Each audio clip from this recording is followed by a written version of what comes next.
Oluvannyuma lw'okutambuza ekkubo ly'omusaalaba abakkiriza mu Kristo bakungaanye mu kisaawe Nakivubo okujjukira akabonero ak'oku nsi ak'okutambuza ekkubo ly'omusaalaba n'okulaga okubonaabona Yesu Kristo kwe yayitamu.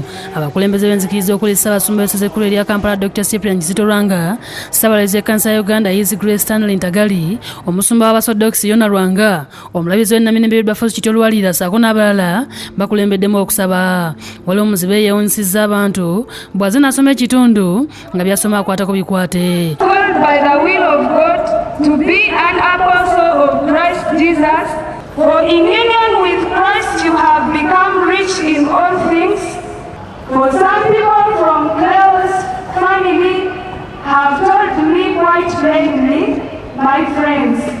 Mu kusaba kuno abakulu mu ddiini babuuliridde ku bumu n'okulembeza omusaalaba mu buli kye tukola. Tweyongere nnyo okwagala Katonda waffe asobole okutuyisa ne mu guno n'ebizibu ebinaagubeeramu. We should keep united, and our unity should be demonstrated in our daily lives, so that when we go as individuals, as families, as members of our communities, and members of this great city of Kampala, we are united in Christ. Basabye okubeerayo emirembe mu nsi yonna n'okubiriza abantu obuteeyisa mu ngeri etajjansa. Let us do meditate us to the word of God, and last but not least, let us have the heart of Christ, who is full of love and compassion with all of us. Bakira okusaba kugenda mu maaso nga kwaya ez'enjawulo zikola ebyennyimba ez'amazuukira.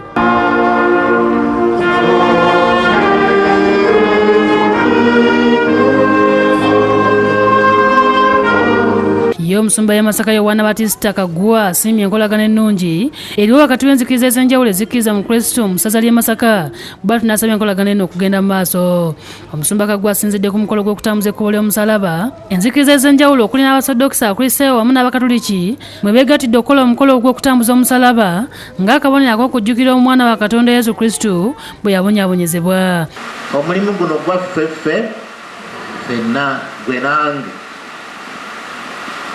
tuleme gulekera gundi kubanga sigujja kutuuka naye gwaffe ffenna. Emikolo gino bagikwadde ku kigo ky'e Kalungu ng'eno Omusumba Kagwa gyakulembeddemu bannaddiini abalala okubadde omulabizi wa West Buganda Godfrey Makumbi ne bannaddiini abalala bangi. Makumbi asabidde abakkiriza okunywera ku Kristo. Abakristo n'Abakristaayo tuli kimu mu Kristo.